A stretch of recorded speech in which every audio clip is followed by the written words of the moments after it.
Oke, Assalamualaikum warahmatullahi wabarakatuh.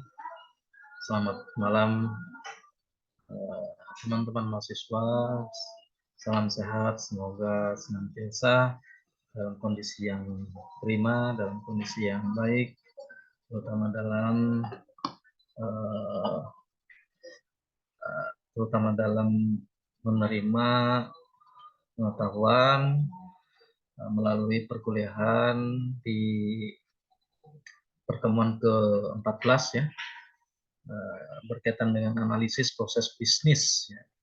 Jadi perlu kalian ketahui bahwa proses bisnis ini adalah proses yang peningkatan nilai dari uh, organisasi atau perusahaan atau instansi tersebut untuk lebih baik. Nilai yang tadinya berkurang dilihat dari proses bisnisnya, maka akan terjadi evaluasi, dan evaluasi tersebut juga menghasilkan proses bisnis yang akan lebih baik lagi dari sebelumnya.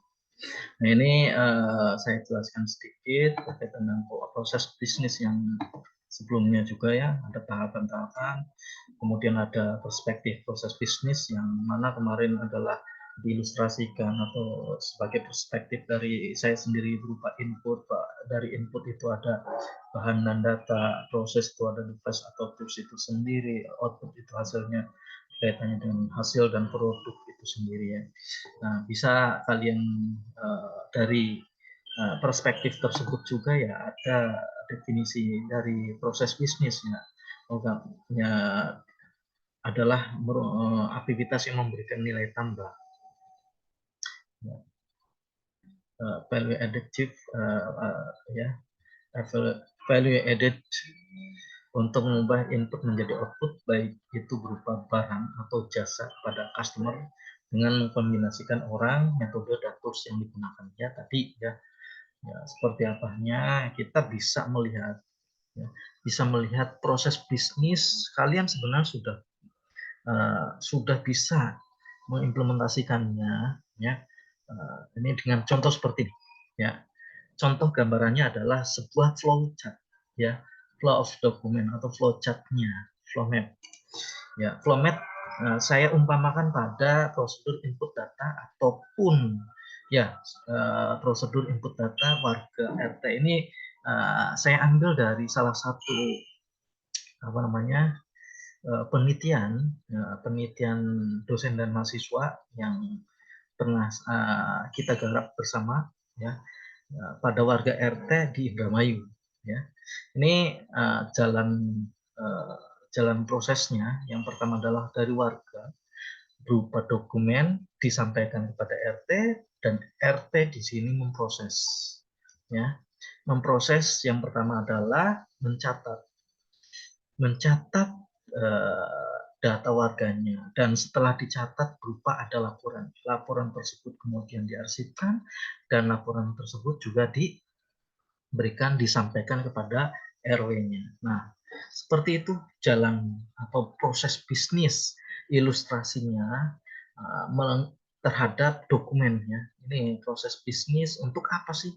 Dokumen apa? Biasanya ini kaitannya dengan perizinan pada RT atau menjadi warga di RT tersebut atau menjadi warga di RW tersebut. Karena harus ada, kalau bahasa orangnya sih, sopan santunnya. Jangan main datang menempati rumah tanpa ada informasi atau memberikan informasi kepada RT ataupun RW tersebut. Karena itu akan ada feedbacknya pada warga tersebut, bila mana diketahui warga tersebut adalah warga yang taruhlah tidak mampu, maka akan terdata dari warga RW ataupun RT tersebut. Ya. Kemudian ada lagi, ya. Ini proses bisnis ini sama, ya. Ada kaitannya dengan apa sih proses bisnis terhadap perizinan warga untuk menjadi warga RT X ini ya harus ada dokumen flow-nya, flow of dokumennya atau flow map-nya ya. Itu proses bisnis dapat diilustrasikan menggunakan flowchart. Nah, seperti ini kaitannya dengan prosedur pembayaran iuran RT yang berjalan. Artinya berjalan ini proses bisnisnya diutarakan bahwa atau disampaikan, dijelaskan bahwa dari warga itu ada menerima formulir iuran. Ya, artinya formulir tersebut ya bukan formulir dibagikan tiap bulan, tidak. Sebenarnya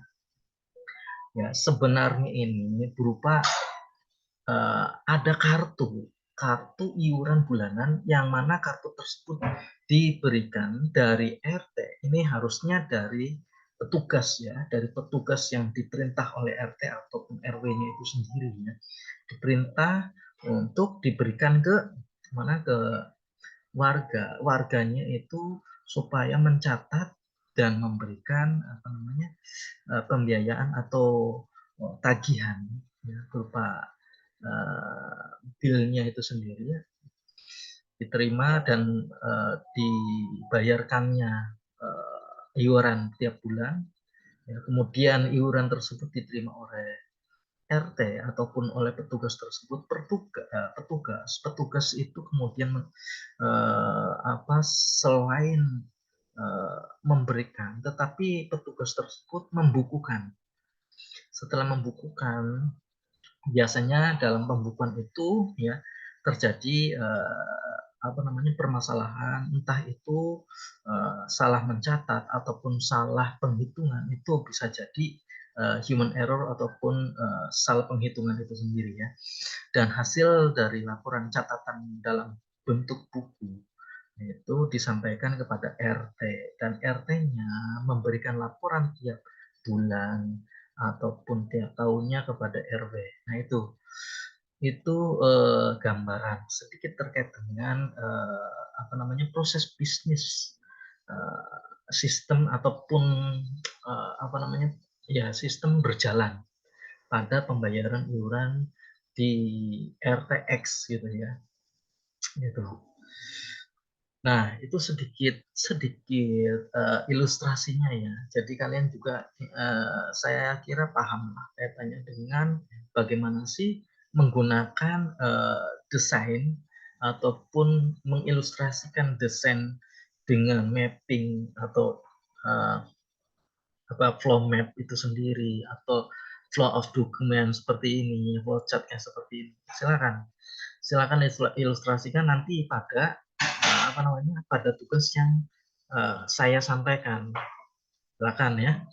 Nanti silakan kalian bentuknya seperti apa, tapi tidak menyamakan seperti ini. Ini masih ada perbaikan. Harusnya dari petugas menyampaikan ke warga, kemudian di situ ada proses mencatat dan membayar tagihannya, kemudian tagihan itu diberikan kepada petugas dan petugas mencatat, membukukan sebagai laporan, entah itu tiap minggunya diberikan pada saat bulanan, dan bulanan tersebut diberikan kepada RT. RT kemudian merekat kembali tiap bulan ya, disampaikan ke RW. Nah, itu ya. Oke, itu ada kaitannya dengan iuran bulanan dan kas dari keuangan RT ataupun RW itu sendiri. Untuk penjelasan dari mata kuliah analisis proses bisnis itu bisa kalian eksplorasikan dengan menggunakan diagram terstruktur atau menggunakan diagram flow map seperti ini ya. Oke, itu saja mungkin dari saya. Mohon tugasnya bisa dikerjakan, yang mana tugas tersebut berupa kasus ya, studi kasusnya silakan bisa dibuat secara ilustrasinya boleh, secara realnya juga boleh. Bila kalian melihat di salah satu entah itu di organisasi A ataupun institusi kita sendiri, di prodi ataupun di fakultas ataupun kelas universitas, kalian bisa membaca, mengilustrasikannya bagaimana sih jalannya proses bisnis pada misalkan proses bisnis pada pendaftaran mahasiswa baru ataupun pada saat pembayaran uang kuliah, kalian bisa mengilustrasikannya. Nah, itu adalah sebagai ancang-ancang atau sebagai apa namanya, bukti bahwa nanti akan diarahkan, akan diperolehkah sistem baru atau memang hanya sebatas apa namanya, evaluasi biasa saja. Artinya hasil analisa yang perlu dikembangkan ataupun tidak hanya sebatas laporan saja atau sebatas evaluasi dari organisasi ataupun institusi itu tersebut. Demikian mungkin dari saya, silakan bila mana nanti ada yang perlu ditanyakan atau kita diskusikan, monggo di apa namanya, WA group ya, bisa kalian sampaikan ke saya. Itu saja, wabillahi taufiq wal hidayah. Saya mohon maaf bila mana penyampaian saya terlalu cepat, karena memang untuk pertemuan ke-14 ini saya memberikan gambaran pada apa namanya, ilustrasi dari proses bisnisnya itu sendiri. Oke. Wabillahi taufiq wal hidayah. Wassalamualaikum warahmatullahi wabarakatuh.